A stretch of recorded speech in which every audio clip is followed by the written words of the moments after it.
of electoral bonds.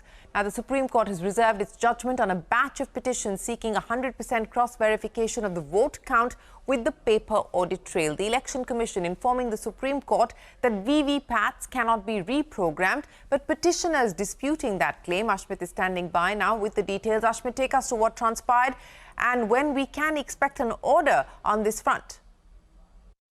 Well, the EVM-VVPAT matter was listed before the top court. It was listed for directions which gave the impression that perhaps an order or a judgment could be expected. But when the bench did assemble, they clarified that the judgment is not nearly ready, but that they had some very pointed specific questions for the Election Commission. First up, amongst the key questions that they asked were regarding the memory function of the EVM as well as the VVPAT machine. The one pointed question that was asked is that as far as the microcontrollers are concerned, if they're available on both the EVM and the VVPAT, and if they are programmable only a single time or if they can be reprogrammed once again, raising the doubt whether or not there is any hacking possible.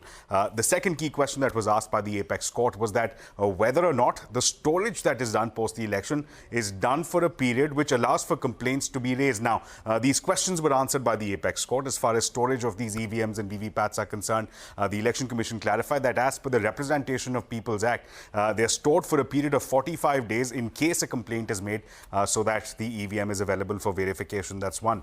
Second, on the issue of memory here, the Election Commission clarified before the top court that the microcontrollers that are introduced both as a part of the EVMs as well as the VVPAT can be programmed only once and cannot be reprogrammed. However, there were doubts cast on these assertions made by the Election Commission by the petitioners. The petitioners said that their understanding is that these microcontrollers do have flash memories which indeed can be reprogrammed. So on the back of all of these concerns, the Apex Court has reserved its judgment. Interestingly, no clarity given whether this judgment will come before or after the elections are done.